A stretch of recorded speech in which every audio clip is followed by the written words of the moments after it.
Starsky and Hutch, 1975 to 1979, wasn't just a cop show. It was a pop culture phenomenon, blending gritty action with genuine heart. Audiences tuned in week after week to watch David Starsky and Ken Hutchinson take down criminals with swagger, speed, and soul. But while the show lives on in reruns and nostalgia, many of the talented actors behind the series have met tragic ends. Some died far too young, others after long battles with illness or private demons the public never saw. Behind the scenes were stories of heartbreak, addiction, scandal, and quiet suffering that stood in stark contrast to the show's high-octane thrills. In this revealing look back, we explore the real lives, and often painful deaths, of the Starsky and Hutch cast members who are no longer with us. David Soul was born on August 28, 1943, and took on the role of Ken Hutch Hutchinson in Starsky and Hutch in 1975 at the age of 32. Hutch was the introspective yin to Starsky's impulsive yang, a laid-back, thoughtful detective with a quiet intensity that made him both compelling and complex. Audiences connected deeply with his soulful demeanor, especially as the show's storylines delved into social issues and moral ambiguity. But behind Hutch's calm exterior, David Soul was a man at war with himself. Born to a strict Lutheran minister and raised in an emotionally repressive household that moved often due to his father's missionary work, Soul grew up with a deep sense of displacement. He masked his insecurities with charisma, but developed a volatile temper, exacerbated by alcoholism. His most damning scandal came in 1982, when he was arrested for brutally beating his third wife, Patty Carnell Sherman, an incident that forced him into court-mandated therapy and shattered his public image. Though he later expressed remorse, the stain never fully faded. His singing career, which briefly soared with chart toppers like "Don't Give Up on Us," fizzled out amidst accusations of erratic behavior during tours and clashes with producers. Soul also sabotaged several film opportunities by being notoriously difficult on set. He was infamously dropped from Magnum Force sequels due to creative disputes and substance issues. His personal life was no less chaotic. 5 marriages, multiple affairs, and estranged relationships with some of his 6 children. Later in life, he moved to London, performing in theater and quietly battling severe lung issues stemming from a decades-long smoking habit. He died on January 4, 2024, in London at age 80 from complications related to chronic obstructive pulmonary disease and lung cancer. At the time of his death, his net worth was estimated at $6 million, drawn from royalties, real estate in the UK, and music rights. Bernie Hamilton was born on June 12, 1928, and joined Starsky and Hutch in 1975 at the age of 47, portraying the stern yet righteous Captain Harold Doby. As the commanding officer to the impulsive Starsky and contemplative Hutch, Doby was the moral anchor of the series, a figure of gravitas who represented accountability and realism amidst the chaos of 1970s television crime fighting. Viewers respected him as the calm center of the storm, yet behind the measured performance was a man rarely seen, even by those closest to him. Born in East Los Angeles during the Depression, Hamilton's early life was steeped in poverty and racial segregation. He often spoke of being bullied for both his skin color and stutter, forcing him to develop a cold, protective demeanor. Though never involved in public scandals, Hamilton bore a reputation for being militantly private, even paranoid, with former colleagues citing his hostility towards studio executives and refusal to do promotional tours unless paid up front. His departure from acting post-Starsky and Hutch was sudden and unexplained, though whispers of disputes with producers over race-related pay disparities and lack of script input circulated in Hollywood. Hamilton's biggest career regret, he once admitted, was turning down a recurring role in Roots due to his commitment to an independent film that never saw release. Instead of chasing stardom, he turned inward, launching a record label, Chocolate Snowman, producing politically charged R&B and gospel, and opening Citadel de Haiti, a hybrid nightclub art space that became a niche cultural hub in South Central LA. Though respected in his community, he was known to be reclusive and had few close friends. He died of cardiac arrest on December 30th, 2008 in Los Angeles at the age of 80. A Korean War veteran, he was buried with military honors at Riverside National Cemetery. His estate, comprised of limited music royalties, a modest house, and rights to his club, was valued at around $500,000. Chuck Hicks was born on December 26, 1927, and portrayed the role of Marty in Starsky and Hutch in 1975 at the age of 47, delivering a brutish, blue-collar energy that perfectly embodied the show's seedy criminal element. Behind the scenes, Hicks was the embodiment of physical menace, 6 feet 2 inches, broad-shouldered, and trained in real combat. Audiences recognized him instantly, not by name, but by the way he carried danger in his walk. Yet few understood the cost of that image. Raised in a violent household in Stockton, Hicks was beaten routinely by a father who demanded discipline above all. His childhood left him emotionally detached and with a hair-trigger temper that bled into his adult life. After serving in the Navy and becoming a boxing champion, Hicks leveraged his toughness into Hollywood stunt work, but he was often labeled as unmanageable due to his refusal to take direction or tone down scenes. Multiple directors reported physical altercations with Hicks, one even accusing him of threatening to settle it outside after a disagreement over stunt choreography. His biggest career downfall came in the 1980s when he was quietly blacklisted from several major studios after a backstage incident where he allegedly struck a fellow stuntman over a pay dispute. Despite this, he clawed his way back through low-budget films and independent gigs, slowly restoring his reputation within the stunt community. In his personal life, Hicks was notoriously secretive. He never married, had no known children, and his love life remained a mystery even to close colleagues. In later years, he relocated to Las Vegas and lived quietly, still attending stuntman reunions and conventions. He suffered a stroke in late 2020 and died from complications on May 4th, 2021, at the age of 93. At the time of his death, his net worth was estimated between $1 to $2 million, consisting of SAG residuals, real estate in Nevada, and a pension from the Stuntmen's Association.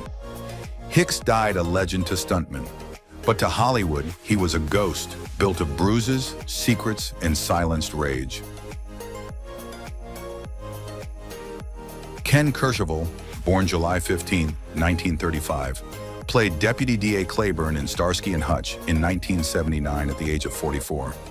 His character was a slick, calculating bureaucrat, one who manipulated the law to fit politics, not morality.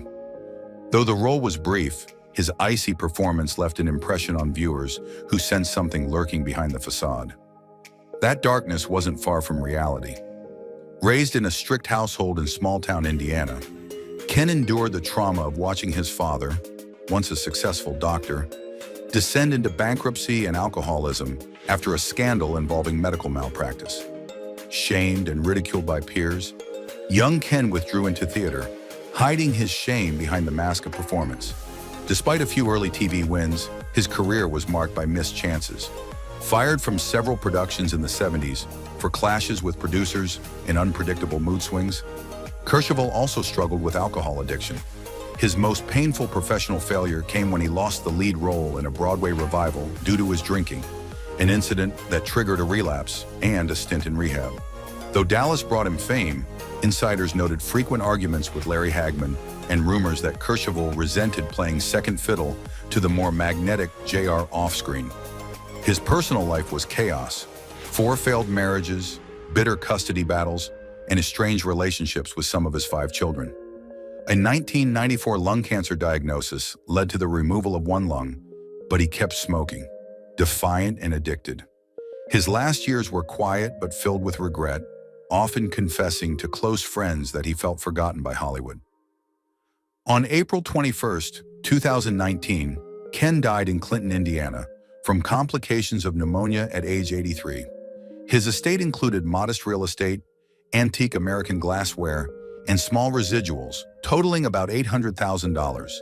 Though never truly embraced by the industry he gave his life to, his story stands as a cautionary tale of brilliance overshadowed by bitterness, self-destruction, and unrealized legacy. Lwanda Paige was born on October 19, 1920, and played Mrs. Swader in Starsky and Hutch in 1977, at age 57. Though her appearance was brief, Paige's character exuded the unfiltered sass and no-nonsense demeanor that became her trademark. Audiences immediately recognized her magnetic comedic rhythm, honed through years of stand-up in smoke-filled clubs, where she had to outshout hecklers and navigate the racism of the era. Born into poverty in Cleveland, she was raised in a strict religious household after her father abandoned the family. By her teens, she was already performing fire-breathing acts at carnivals to survive. Lwanda's path was brutally uneven. She was often dismissed as too vulgar or too black for mainstream roles in Hollywood, and only broke through because Red Fox, her childhood friend, famously threatened to walk off Sanford and Son if she wasn't cast. But fame came at a cost. Several of her blue comedy records were blacklisted by radio stations, and her material often offended even fellow comedians. A bitter feud with a rival female comic once escalated into a backstage brawl that left her banned from 2 major LA venues. Her personal life was no calmer.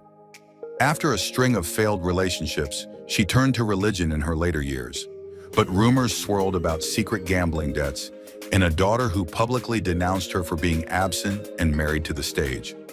She battled diabetes for decades in silence, masking the pain with performance.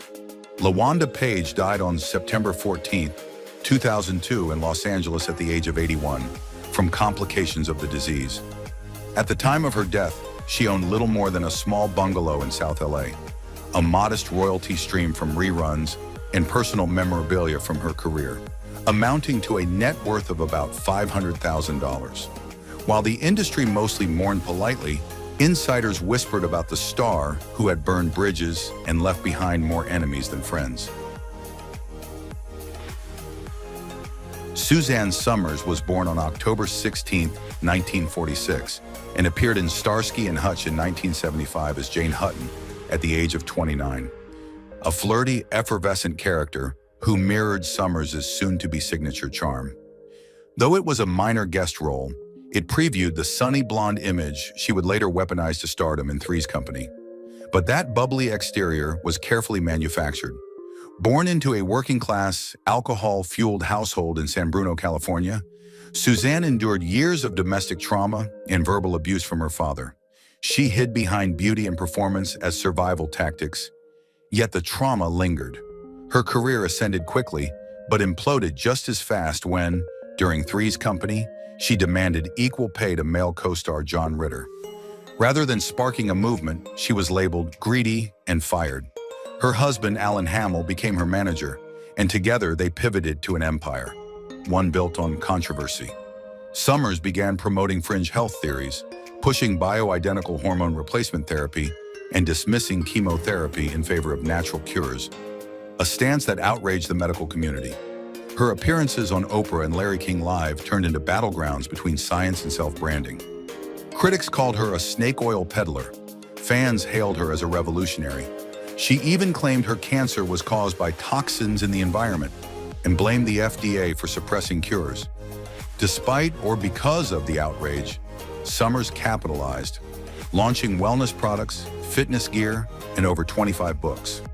She carefully curated a life of luxury and influence, rarely revealing her deep insecurities, disordered eating patterns, or fear of aging.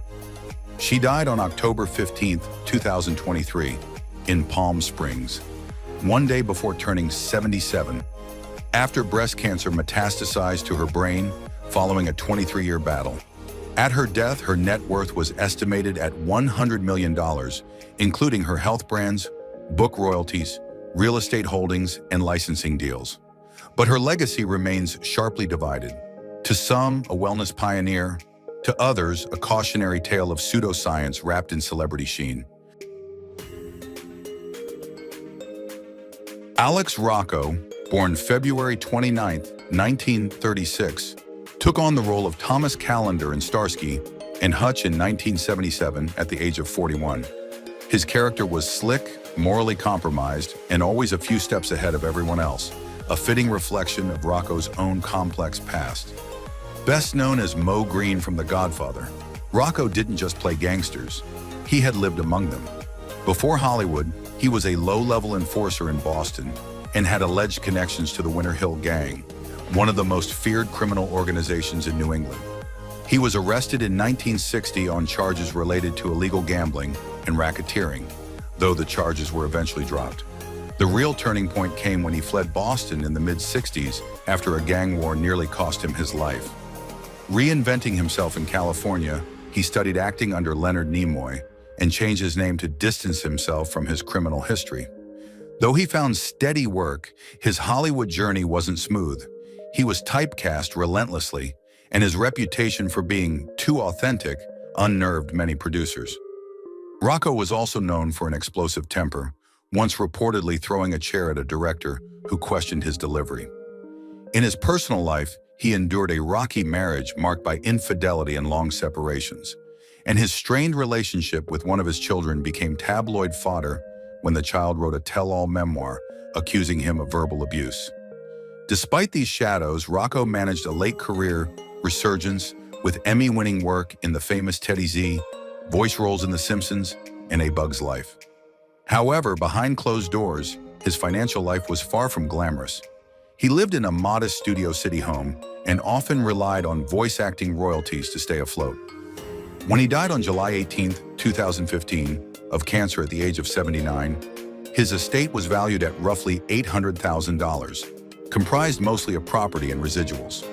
His death marked the end of a rare Hollywood story, a man who escaped the mob life only to become its most recognizable face on screen, forever haunted by the world he tried to leave behind. Charles Ciphers was born on July 28, 1939, and appeared in Starsky and Hutch in 1976 at age 37, playing Arthur Cole and later returning in various authoritative roles. His characters were stoic, unsentimental, the kind of men who spoke little but carried moral weight. In real life, Ciphers was similarly understated, a man of depth who avoided the Hollywood spotlight even as he found cult status through repeated collaborations with John Carpenter in horror classics like Halloween in the Fog. Yet beneath his reputation as a reliable character actor was a career constantly undermined by being too good at disappearing. Never flashy enough for fame, never connected enough for major stardom. Raised in blue-collar Niagara Falls, Ciphers grew up in an emotionally austere family that valued hard work over dreams. He spent years in regional theater before breaking into film, but he often played second fiddle to bigger names, even in roles he originated. He battled quiet bitterness in the 90s when his steady stream of film appearances dried up, and insiders whispered it was due to his unwillingness to network or play the game. Though never embroiled in scandal, some said Ciphers held grudges, especially after being excluded from Halloween sequels despite fan demand. He retreated to Tucson, Arizona later in life, giving sparse interviews and reportedly living modestly, far from the conventions and red carpets that once beckoned. He passed away on August 4, 2024, at age 85 after a brief illness. His estate, largely built from theater work, residuals from Carpenter films, and a few wise investments in property, was valued around $1 million. Ciphers never chased the Hollywood dream, but in doing so, he embodied a quiet rebellion, the working actor who chose dignity over fame, silence over spectacle, and authenticity in an industry that rewards the opposite. Nicholas Worth, born on September 4, 1937, played the role of Al in Starsky and Hutch in 1976 at the age of 39. His character was raw intimidation, hulking, dangerous, and unnerving, even in brief appearances. Worth's towering frame and grim stare made him a go-to for psychotic heavies and twisted enforcers, characters who didn't need many lines to leave a mark. Yet few fans ever guessed the chaos behind the curtain. Raised in a volatile household in St. Louis, Worth endured years of physical abuse from a father who saw discipline as domination. As a child, Nicholas took refuge in weightlifting, turning his trauma into mass and menace. His career blossomed in grindhouse horror and low-budget exploitation films, where he was asked to do unspeakable things on camera.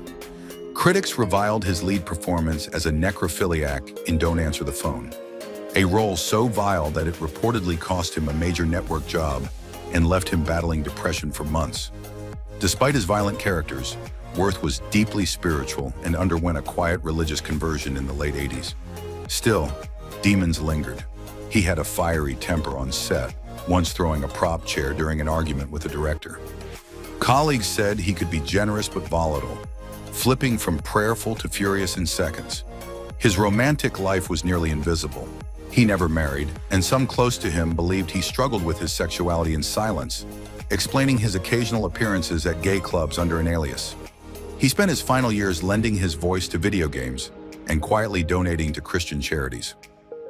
Nicholas Worth died of heart failure on May 7, 2007, in Van Nuys, California, at age 69. He left behind a modest apartment, a home gym filled with rusting equipment, and a bank account that held approximately $400,000. His funeral was sparsely attended, a stark contrast to the impact of his monstrous on-screen legacy. An actor who terrified millions but died largely alone, with secrets he never dared to speak. Robert Tessier, born June 2, 1934, appeared in Starsky and Hutch in 1979 as Soldier when he was 45 years old.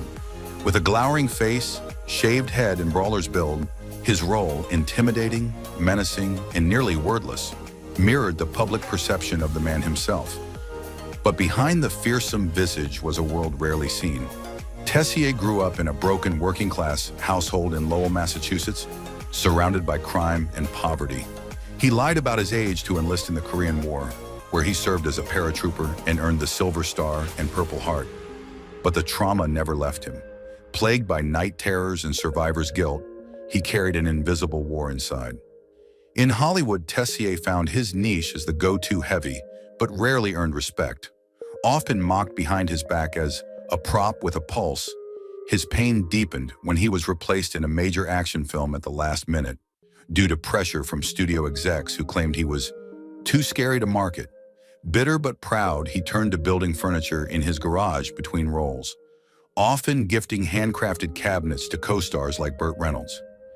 Yet the dark whispers around him remained. Accusations of bar fights, unpaid child support, and a violent temper on set that once left a grip with a broken nose. Tessier had 6 children, though some refused to speak with him in later years, citing abandonment. As the roles dried up and health deteriorated, he quietly returned to Lowell. On October 11, 1990, he died of cancer at age 56. His estate, valued at approximately $400,000, consisted of military medals, a house filled with handmade furniture, and minimal royalties. Though feared on screen, Robert Tessier's real tragedy was being forgotten, reduced to a face that scared audiences and a soul that Hollywood never truly tried to understand. Fran Ryan, born November 29, 1916, appeared in Starsky and Hutch in 1976 as a cantankerous landlady at the age of 60. Known for portraying eccentric, no-nonsense older women with a biting wit, her role in the series was brief but memorable, just like most of her appearances throughout a long but underappreciated career. Behind her signature comedic delivery, however, was a life scarred by devastating loss. Raised during the Great Depression in a dysfunctional Los Angeles household, Fran learned early to fend for herself after her alcoholic father abandoned the family and her mother struggled to make ends meet. After marrying young, she faced her first major heartbreak when her husband died in a military plane crash just months before their first child was born. Tragically, her second husband also perished in an aviation accident years later, an eerie repetition that left her emotionally hardened and hesitant to form lasting romantic attachments. She buried herself in work, often taking minor roles to pay bills, but quietly resented Hollywood's refusal to cast her in leading parts. Ryan was also known for her outspoken nature and abrasive honesty on set, traits that made her both respected and avoided. Her most painful career moment came when she was abruptly fired from a recurring sitcom role after reportedly mocking the showrunner's intelligence during a table read. Off-screen, she battled chronic arthritis and depression, but refused to retire, working well into her 70s on children's programming and soap operas.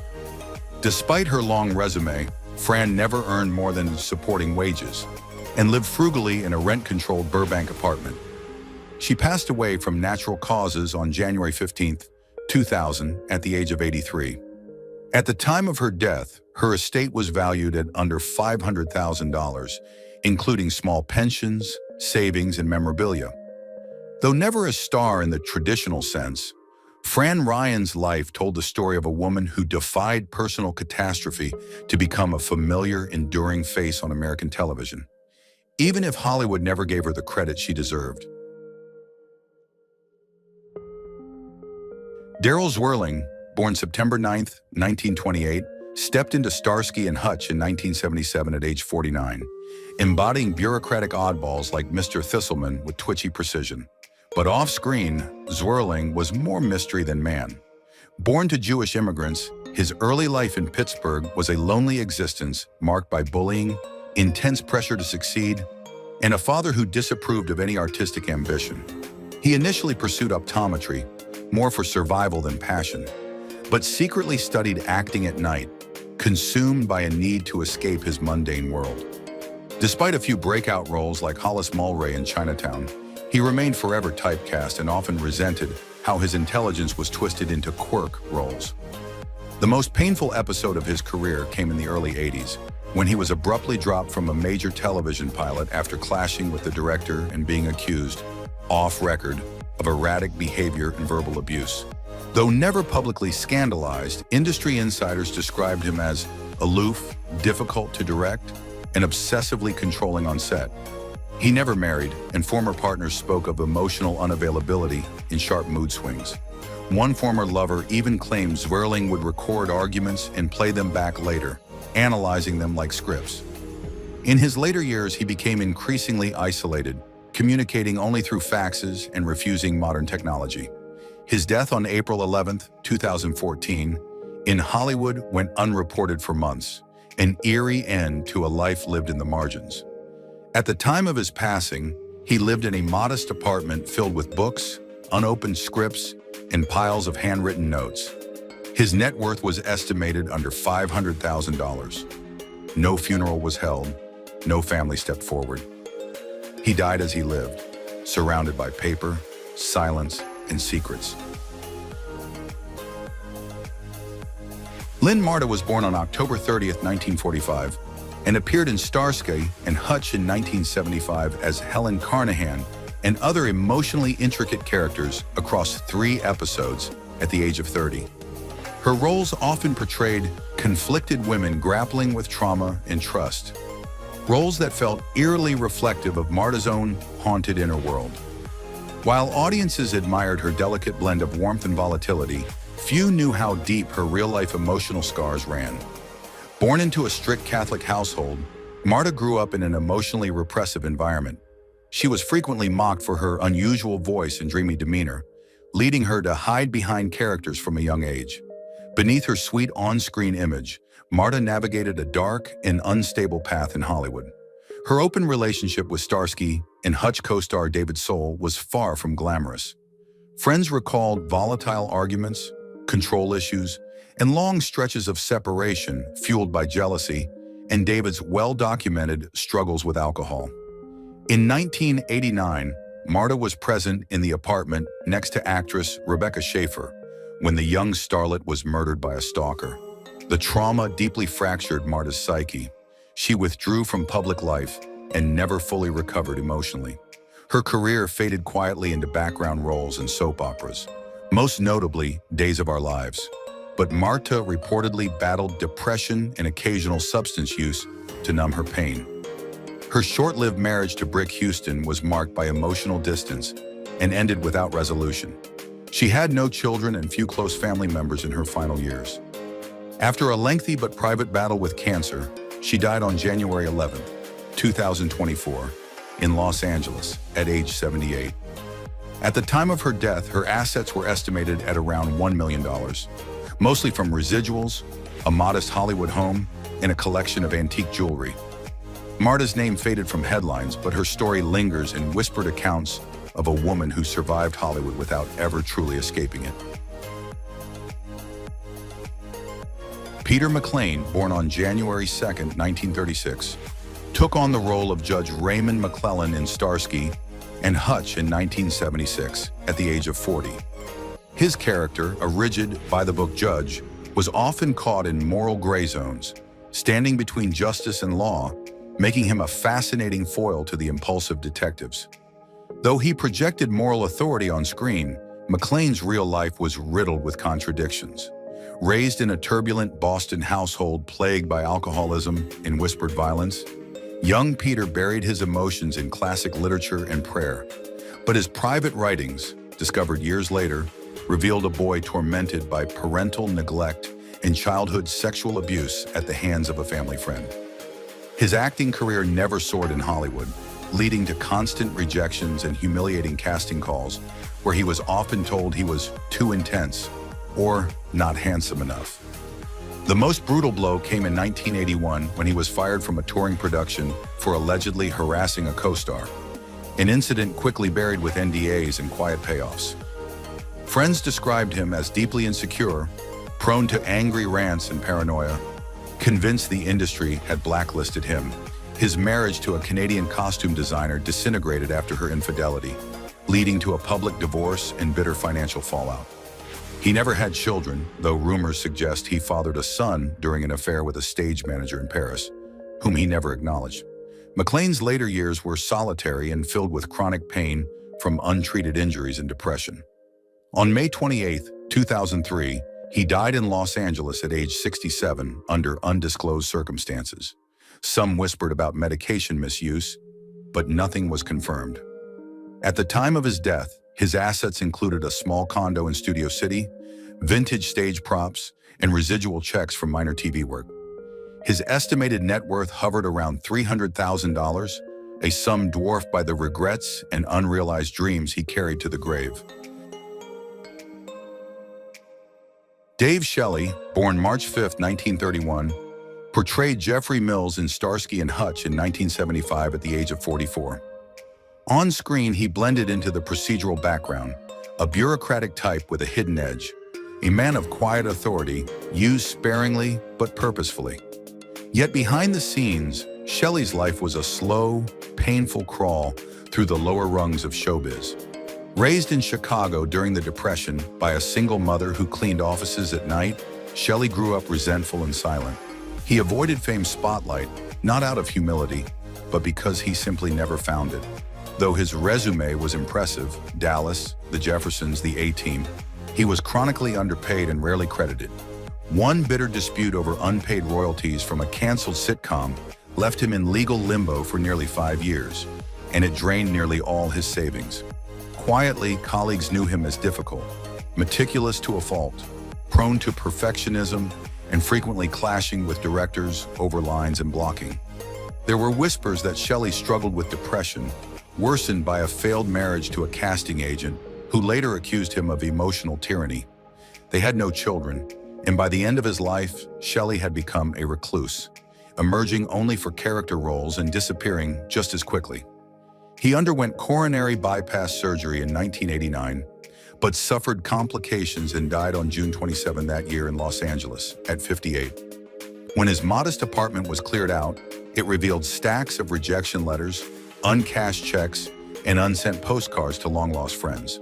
His estate included only a used car, a few vintage suits, and residual checks that barely covered funeral expenses.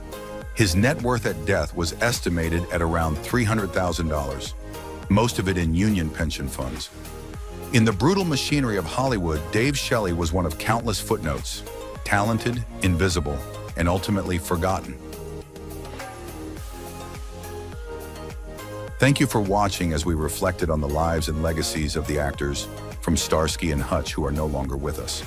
Their humor, charm, and unforgettable performances brought joy to millions and helped shape the show into a classic.